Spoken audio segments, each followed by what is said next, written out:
ಶ್ರೀಕೃಷ್ಣಾಯ ನಮಃ. ವಸುದೇವಸುತಂ ದೇವಂ ಕಂಸಚಾಣೂರಮರ್ದನಂ ದೇವಕೀ ಪರಮಾನಂದಂ ಕೃಷ್ಣಂ ವಂದೇ ಜಗದ್ಗುರುಂ. ಬ್ರಹ್ಮಸ್ಥಾನ ಸರೋಜ ಮಧ್ಯವಿಲಸಚ್ಛೀತಾಂಶು ಪೀಠಸ್ಥಿತಂ ಸ್ಫೂರ್ಜತ್ಸೂರ್ಯರುಚಿಂ ವರಾಭಯಕರಂ ಕರ್ಪೂರಕುಂದೋಜ್ವಲಂ ಶ್ವೇತಸೃಗ್ವಸನಾನುಲೇಪನಯುತಂ ವಿದ್ಯುದ್ರುಚಾ ಕಾಂತಯ ಸಂಶ್ಲಿಷ್ಟಾರ್ಧತನುಂ ಪ್ರಸನ್ನವದನಂ ವಂದೇ ಗುರುಂ ಸಾದರಂ. ಶ್ರೀ ಗುರುಭ್ಯೋ ನಮಃ. ಲಂಬೋದರಂ ಪರಮಸುಂದರಮೇಕದಂತಂ ರಕ್ತಾಂಬರಂ ತ್ರಿನಯನಂ ಪರಮಂ ಪವಿತ್ರಂ ಉದ್ಯದ್ದಿವಾಕರಕರೋಜ್ವಲಕಾಯಕಾಂತಂ ವಿಘ್ನೇಶ್ವರಂ ಸಕಲವಿಘ್ನಹರಂ ನಮಾಮಿ. ತ್ವಾಂ ದೇವ ವಿಘ್ನದಲನೇತಿ ಚ ಸುಂದರೇತಿ ಭಕ್ತಿಪ್ರಿಯೇತಿ ಸುಖದೇತಿ ಫಲಪ್ರದೇತಿ ವಿದ್ಯಾಪ್ರದೇತ್ಯಗಹರೇತಿ ಚ ಯೇ ಸ್ತುವಂತಿ ತೇಭ್ಯೋ ಗಣೇಶವರದೋ ಭವ ನಿತ್ಯಮೇವ. ಶ್ರೀ ಮಹಾಗಣಪತಯೇ ನಮಃ. ಯಾ ಕುಂದೇಂದು ತುಷಾರಹಾರಧವಳ ಯಾ ಶುಭ್ರವಸ್ತ್ರಾವೃತ ಯಾ ವೀಣಾ ವರದಂಡಮಂಡಿತಕರ ಯಾ ಶ್ವೇತಪದ್ಮಾಸನ ಯಾ ಬ್ರಹ್ಮಾಚ್ಯುತ ಶಂಕರ ಪ್ರಭೃತಿಭಿಃ ದೇವೈಃ ಸದಾ ವಂದಿತಾ ಸಾ ಮಾಂ ಪಾತು ಸರಸ್ವತೀ ಭಗವತಿ ನಿಶ್ಶೇಷಜಾಡ್ಯಾಪಃ. ಶ್ರೀ ಸರಸ್ವತ್ಯೇ ನಮಃ.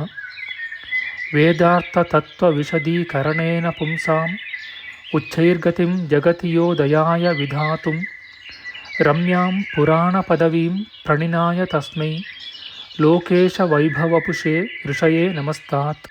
ತಸ್ಮೈ ವ್ಯಾಸಾಯ ಮುನಯೇ ಸರ್ವಜ್ಞಾಯ ಮಹರ್ಷಯೇ ಪರಾಶರ್ಯಾಯ ಶಾಂತಾಯ ನಮೋ ನಾರಾಯಣಾತ್ಮನೆ. ಶ್ರೀ ವ್ಯಾಸಾಯ ನಮಃ. ನಾರಾಯಣಂ ನಮಸ್ಕೃತ್ಯ ನರಂ ಚೈವ ನರೋತ್ತಮಂ ದೇವೀಂ ಸರಸ್ವತೀಂ ವ್ಯಾಸಂ ತತೋ ಜಯಮುದೀರಯೇತ್. ಕನಕರುಚಿದುಕೂಲಃ ಕುಂಡಲೋಲ್ಲಾಸಿಗಲ್ಲಃ ಶಮಿತಭುವನಭಾರಃ ಕೋಪಿ ಲೀಲಾವತಾರಃ ತ್ರಿಭುವನಸುಖಕಾರಿ ಶೇಷಶಾಯೀ ಮುಕುಂದೋ ಪರಿಕಲಿತರಮಾಂಗೋ ಮಂಗಲಂ ನಸ್ತನೋತು. ನಮಾಮಿ ಗೋವಿಂದ ಪದಾರವಿಂದಂ ಸದೇಂದಿರಾನಂದನಮುತ್ತಮಾಡ್ಯಂ ಜಗಜ್ಜನಾನಾಂ ಹೃದಯ ಸನ್ನಿವಿಷ್ಟಂ ಮಹಾಜನೈಕಾಯನಮುತ್ತಮೋತ್ತಮಂ. ನಮಸ್ತೆ ಚಕ್ರಹಸ್ತಾಯ ಶಾರ್ङ्ಗಹಸ್ತಾಯ ತೇ ನಮಃ. ನಂದಹಸ್ತಾಯ ತೇ ವಿಷ್ಣೋ ಶಂಖಹಸ್ತಾಯ ತೇ ನಮಃ. ಓಂ ನಮೋ ವಾಸುದೇವಾಯ ನಮಃ ಸಂಕರ್ಷಣಾಯ ಚ ಪ್ರದ್ಯುಮ್ನಾಯ ನಮಸ್ತುಭ್ಯಂ ಅನಿರುದ್ಧಾಯ ತೇ ನಮಃ. ಪಾತಾಲಾದುತ್ಪತಿಷ್ಣೋರ್ಮಕರವಸತಯೋ ಯಸ್ಯ ಪುಚ್ಛಾಭಿಘಾತ ಧೂರ್ಧ್ವಂ ಬ್ರಹ್ಮಾಂಡಖಂಡ ವ್ಯತಿಕರವಿಹಿತ ವ್ಯತ್ಯಯೇ ನಾಪತಂತಿ. ವಿಷ್ಣೋರ್ಮತ್ಸ್ಯಾವತಾರೇ ಸಕಲವಸುಮತಿ ಮಂಡಲಂ ವ್ಯಶ್ನುವಾನಃ ತಸ್ಯಾಸ್ಯೋದೀರಿತಾನಾಂ ಧ್ವನಿರಪಹರತಾದಶ್ರಿಯಂ ವ ಶ್ರುತೀನಾಂ. ಶ್ರೀ ಮತ್ಸ್ಯರೂಪಿ ಪರಮಾತ್ಮನೇ ನಮಃ. ಪ್ರಿಯ ಬಾಂಧವರೇ, ನಮ್ಮ ಈ ಶ್ರೀ ಲಾಲೀಕೃಷ್ಣ ಚಾನಲ್ಗೆ ಸ್ವಾಗತ. ಇಂದಿನ ವಿಡಿಯೋದಲ್ಲಿ ನಾವು ಶ್ರೀಮನ್ ಮತ್ಸ್ಯ ಮಹಾಪುರಾಣದ 239ನೆಯ ಅಧ್ಯಾಯವಾದ ರಾಜಧರ್ಮ ಗೃಹಯಜ್ಞ ವಿಧಾನ, ಗೃಹಯಜ್ಞ, ಲಕ್ಷಹೋಮ ಮತ್ತು ಕೋಟಿ ಹೋಮಗಳು, ಅವುಗಳ ಕಾಲ, ವಿಧಾನ ಮತ್ತು ಫಲಗಳ ವಿಚಾರ ಮಾಡೋಣ. ಶ್ರೀಕೃಷ್ಣಾಯ ನಮಃ. ಮನುಚಕ್ರವರ್ತಿಯು ಕೇಳುತ್ತಾನೆ,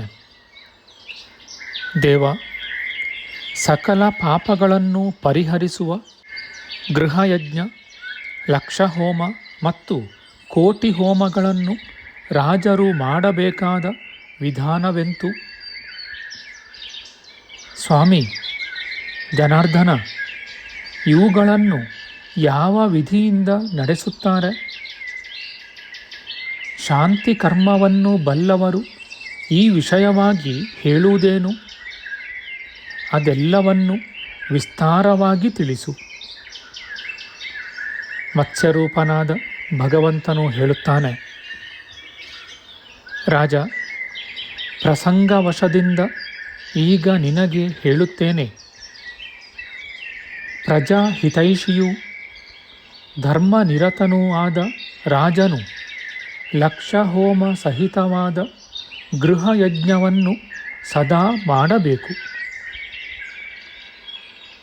ನದಿಗಳ ಸಂಗಮ ಕ್ಷೇತ್ರದಲ್ಲಿ ದೇವತಾ ಮೂರ್ತಿಗಳ ಎದುರಿಗೆ ಮಟ್ಟವಾದ ಭೂಭಾಗವನ್ನು ನೋಡಿ ರಾಜನು ಜ್ಯೋತಿಷ್ಕ, ಆಚಾರ್ಯ ಮತ್ತು ಋತ್ವಿಕ್ಕುಗಳೊಡಗೂಡಿ ಭೂಮಿಯನ್ನು ಪರೀಕ್ಷಿಸಬೇಕು. ಅಲ್ಲಿ ಚಚ್ಚೌಕವಾದ 1 ಮೊಳ ಆಳದ ಕುಂಡವನ್ನು ಅಗೆಯಬೇಕು. ಅದರ ಉದ್ದ ಅಗಲಗಳು ಲಕ್ಷ ಹೋಮಕ್ಕೆ 2 ಮೊಳವು, ಕೋಟಿ ಹೋಮಕ್ಕೆ 4 ಮೊಳವು ಇರಬೇಕು. ಋತ್ವಿಜರು ಯುಗ್ಮ ಸಂಖ್ಯೆಯವರಾಗಿರಬೇಕು. ವೇದ ಪಾರಂಗತರಾದ 8 ಜೋಡಿ ಋತ್ವಿಜರನ್ನು ವರಿಸಬೇಕು. ಗೆಡ್ಡೆ, ಗೆಣಸು, ಹಣ್ಣು ಅಥವಾ ಹಾಲು, ಮೊಸರು ಇವೇ ಅವರ ಆಹಾರ. ವೇದಿಕೆಯಲ್ಲಿ ಬಗೆ ಬಗೆಯ ರತ್ನಗಳನ್ನು ಹರಡಿ ಮರಳಿನಿಂದ ಸುತ್ತುಗಟ್ಟಬೇಕು. ತರುವಾಯ ಅಗ್ನಿಯನ್ನು ಪ್ರಜ್ವಲಿಸಬೇಕು. ಗಾಯತ್ರಿ ಮಂತ್ರದಿಂದ 10,000 ಹೋಮಗಳನ್ನು, ಮಾನಸ್ತೋಕೆ ಎಂಬ ಮಂತ್ರದಿಂದ 6,000 ಹೋಮಗಳನ್ನು, ಆದಿತ್ಯಾದಿ ನವಗ್ರಹ ಮಂತ್ರಗಳಿಂದ 30,000 ಹೋಮಗಳನ್ನು, ವಿಷ್ಣು ದೇವತಾಕವಾದ ಮಂತ್ರಗಳಿಂದ 4,000 ಹೋಮಗಳನ್ನು ಮಾಡಬೇಕು. ಬಳಿಕ ಕೂಷ್ಮಾಂಡ ಮಂತ್ರಗಳಿಂದ 5,000, ಕುಸುಮಾದಿ ಮಂತ್ರಗಳಿಂದ 16,000, ಬಾದರ ಮಂತ್ರಗಳಿಂದ 10,000 ಸಂಖ್ಯೆಯಲ್ಲಿ ಹೋಮ ಆಗಬೇಕು. ಶ್ರೀ ಮಂತ್ರಗಳಿಂದ 14,000, ಇಂದ್ರ ದೇವತಾಕವಾದ ಮಂತ್ರಗಳಿಂದ ಉಳಿದ 5,000 ಸಂಖ್ಯೆಯಲ್ಲಿ ಹೋಮವು ನಡೆಯಬೇಕು. ಲಕ್ಷ ಹೋಮವನ್ನು ಮಾಡಿದ ತರುವಾಯ ಪುಣ್ಯಸ್ನಾನವನ್ನು ಮಾಡಬೇಕು. ಹಿರಣ್ಯ ಸಹಿತವಾದ 16 ಮಂಗಳ ಕುಂಭಗಳ ಉದಕಗಳಿಂದ ಋತ್ವಿಜರು ಯಜಮಾನನಿಗೆ ಸ್ನಾನವನ್ನು ಮಾಡಿಸುವರು. ಅದರಿಂದ ಶಾಂತಿಯುಂಟಾಗುವುದು. ಓ ರಾಜ, ಹೀಗೆ ಮಾಡಿ ದಕ್ಷಿಣೆಯನ್ನು ಕೊಟ್ಟರೆ ಗ್ರಹ ಪೀಡೆಯಿಂದ ಉಂಟಾದ ಯಾವ ಅನಿಷ್ಟವಿದ್ದರೂ ಎಲ್ಲವೂ ಪರಿಹಾರವಾಗುವುದು. ಆದ ಕಾರಣ ಎಲ್ಲ ಪ್ರಯತ್ನವನ್ನೂ ಮಾಡಿ ದಕ್ಷಿಣೆಯನ್ನು ಕೊಡಬೇಕು. ಅದು ಅತಿ ಮುಖ್ಯವಾದುದು. ಋತ್ವಿಕ್ಕುಗಳಿಗೆ ಆನೆ, ಕುದುರೆ, ರಥ, ಯಾನ, ಭೂಮಿ, ವಸ್ತ್ರಯುಗ್ಮ, ಎತ್ತು ಮತ್ತು 100 ಹಸುಗಳನ್ನು, ದಕ್ಷಿಣೆಯನ್ನು ತನ್ನ ಐಶ್ವರ್ಯಕ್ಕೆ ಅನುಸಾರವಾಗಿ ಕೊಡಬೇಕು. ಜಿಪುಣತನವನ್ನು ಮಾಡಬಾರದು. ರಾಜ, ಲಕ್ಷ ಹೋಮವು ಸಮಾಪ್ತವಾಗಬೇಕಾದರೆ ಪೂರ್ಣವಾಗಿ 1 ತಿಂಗಳು ಬೇಕಾಗುವುದು. ರಾಜೇಂದ್ರ, ಲಕ್ಷ ಹೋಮದ ವಿಧಾನವನ್ನು ತಿಳಿದುದಾಯಿತು. ಈಗ ಕೋಟಿ ಹೋಮದ ವಿಧಿಯನ್ನು ಹೇಳುವೆನು ಕೇಳು. ಓ ರಾಜ, ಗಂಗೆ, ಯಮುನೆ, ಸರಸ್ವತಿ, ನರ್ಮದೆ ಅಥವಾ ದೇವಿಕೆ ಈ ನದಿಗಳ ದಡದಲ್ಲಿ ಕೋಟಿ ಹೋಮವನ್ನು ನಡೆಸಬೇಕು. ಸೂರ್ಯಪುತ್ರನಾದ ಎಲೈ ಮನುಚಕ್ರವರ್ತಿ, ಅದಕ್ಕೂ ಕೂಡ 16 ಮಂದಿ ಋತ್ವಿಕ್ಕುಗಳನ್ನು ವರಿಸಬೇಕು. ಎಲ್ಲ ಹೋಮ ಕಾರ್ಯದಲ್ಲಿಯೂ ಬ್ರಾಹ್ಮಣರಿಗೆ ದಾನ ದಕ್ಷಿಣೆಗಳನ್ನು ಕೊಡಬೇಕು. ಋತ್ವಿಕ್ಕುಗಳು ಮತ್ತು ಆಚಾರ್ಯನ ಸಹಿತವಾಗಿ 1 ವರ್ಷ ಕಾಲದ ದೀಕ್ಷೆಯನ್ನು ತಾಳಬೇಕು. ಪ್ರತಿ ವರ್ಷದಲ್ಲೂ ಚೈತ್ರ ಮಾಸದಲ್ಲಿ ಅಥವಾ ಮುಖ್ಯವಾಗಿ ಕಾರ್ತೀಕದಲ್ಲಿ ಪ್ರಾರಂಭ ಮಾಡಬೇಕು. ಯಜಮಾನನು ಹಾಲು ಹಣ್ಣುಗಳನ್ನೇ ಆಹಾರವಾಗಿ ತೆಗೆದುಕೊಳ್ಳಬೇಕು.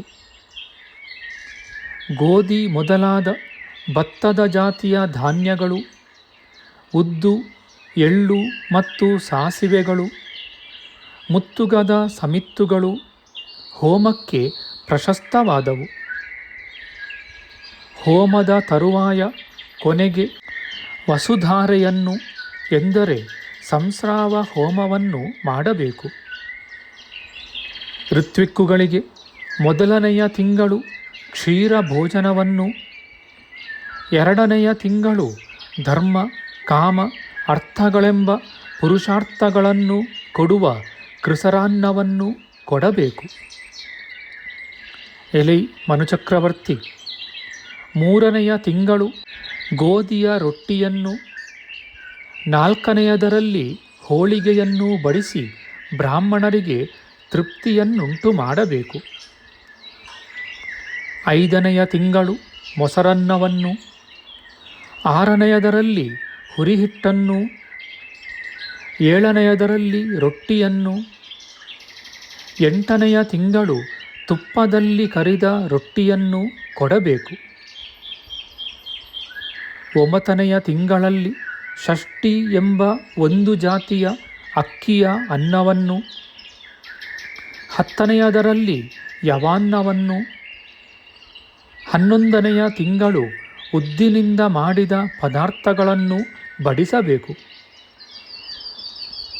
ಎಲೆ ಸೂರ್ಯವಂಶ ತಿಲಕ, 12ನೆಯ ತಿಂಗಳಿನಲ್ಲಿ ಸಕಲ ಭಕ್ಷ್ಯ ಭೋಜ್ಯ ಸಹಿತವಾದ ಷಡ್ರಸೋಪೇತವಾದ ಭೋಜನವನ್ನು ನೀಡಿ ಅವರ ಇಷ್ಟಾರ್ಥಗಳನ್ನೆಲ್ಲ ಪೂರ್ಣ ಮಾಡಬೇಕು. ರಾಜೋತ್ತಮ, ಪ್ರತಿಯೊಂದು ತಿಂಗಳಿನಲ್ಲೂ ಬ್ರಾಹ್ಮಣರಿಗೆ ದಕ್ಷಿಣೆಗಳನ್ನು ಕೊಡಬೇಕು.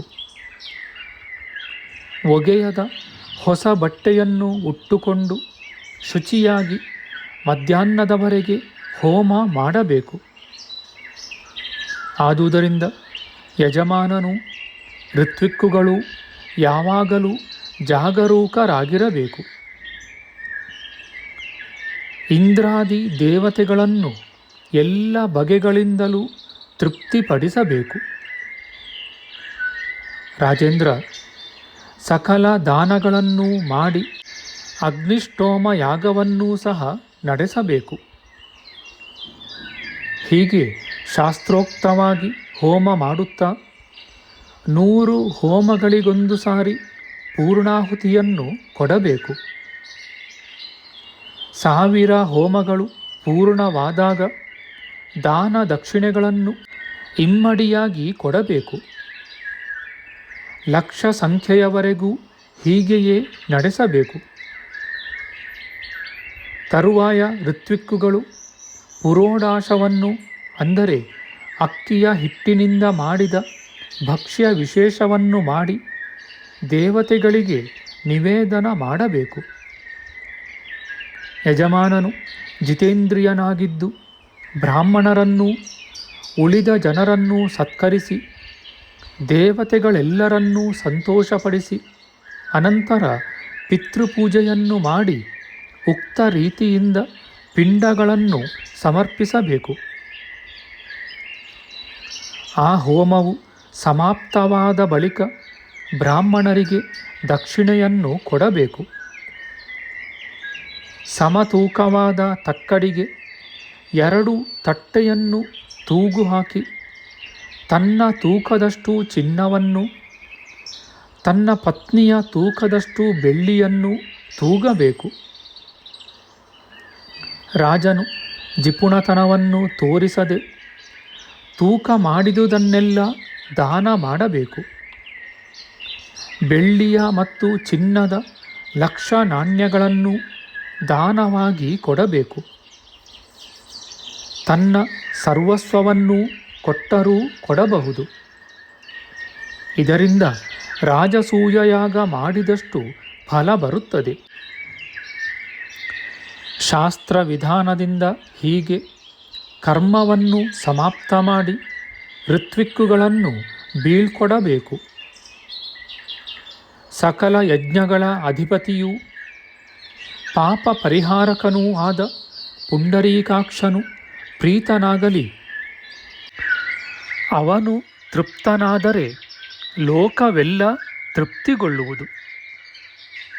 ಅವನನ್ನು ಸಂತೋಷಗೊಳಿಸಿದರೆ ಜಗತ್ತನ್ನು ಸಂತೋಷಗೊಳಿಸಿದಂತೆ ಆಗುತ್ತದೆ ಎಂದು ಅನುಸಂಧಾನ ಮಾಡಬೇಕು.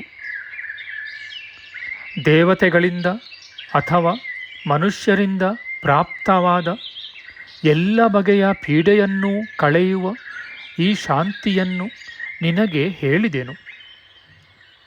ಇದನ್ನು ಮಾಡಿದವನು ಪುಣ್ಯಭಾಗಿಯಾಗುವನು. ರಾಜ, ಗ್ರಹಯಜ್ಞ, ಲಕ್ಷಹೋಮ ಮತ್ತು ಕೋಟಿ ಹೋಮಗಳೆಂಬ ಈ 3 ಯಜ್ಞಗಳನ್ನು ಮಾಡಿದವನಿಗೆ ಜನ್ಮ ಮರಣಗಳ ದುಃಖವಿಲ್ಲ. ಕಾರ್ಯಗಳ ಚಿಂತೆಯಿಲ್ಲ. ಸಕಲ ಪುಣ್ಯ ತೀರ್ಥಗಳಲ್ಲಿ ಸ್ನಾನ ಮಾಡಿದ ಫಲವು, ಎಲ್ಲ ಯಜ್ಞಗಳನ್ನು ನಡೆಸಿದ ಫಲವು ಆತನಿಗೆ ಬರುತ್ತದೆ. ಇತಿ ಶ್ರೀ ಮಾತ್ಸ್ಯೆ ಮಹಾಪುರಾಣೆ ಗ್ರಹಯಜ್ಞ ವಿಧಾನಂ ನಾಮ 1940-200 ಶ್ರೀಕೃಷ್ಣಾರ್ಪಣಮಸ್ತು. ನಮ್ಮ ಮುಂದಿನ ವಿಡಿಯೋದಲ್ಲಿ ನಾವು ಶ್ರೀಮನ್ ಮತ್ಸ್ಯ ಮಹಾಪುರಾಣದ 240 ಹಾಗೂ 241 ಅಧ್ಯಾಯಗಳಾದ ರಾಜಧರ್ಮ, ಯಾತ್ರಾ ಪ್ರಕರಣ, ದಂಡಯಾತ್ರೆಗೆ ಅನುಕೂಲವಾದ ಕಾಲ ದೇಶಗಳಿಗೆ ಅನುಗುಣವಾಗಿ ಸೈನ್ಯದ ಯೋಜನೆ, ದೇಹ ಸ್ಪಂದನ, ಅವಯವಗಳು ಅದುರಿದರೆ ಆಗುವ ಶುಭಾಶುಭ ಫಲಗಳ ವಿಚಾರ ಮಾಡೋಣ. ಆಧ್ಯಾತ್ಮಿಕ ಚರ್ಚೆ ಮತ್ತು ವಿಚಾರ ವಿನಿಮಯಕ್ಕಾಗಿ ಶುರು ಮಾಡಿದ ಈ ಚಾನೆಲ್ನಲ್ಲಿ ನಾವು ಅಪ್ಲೋಡ್ ಮಾಡುವ ಎಲ್ಲ ವಿಡಿಯೋಗಳನ್ನು ಸಂಪೂರ್ಣವಾಗಿ ನೋಡಿ ನಿಮ್ಮ ಸಲಹೆಗಳನ್ನು ಕಮೆಂಟ್ ಬಾಕ್ಸ್ನಲ್ಲಿ ಬರೆಯಿರಿ. ಈ ಚಾನಲ್ಗೆ ಸಬ್ಸ್ಕ್ರೈಬ್ ಮಾಡಿ ಹಾಗೂ ಬೆಲ್ ಬಟನ್ ಒತ್ತಿ ನಾವು ಹಾಕುವ ಎಲ್ಲ ವಿಡಿಯೋಗಳನ್ನು ನೋಡಿ ಪ್ರೋತ್ಸಾಹಿಸಿ.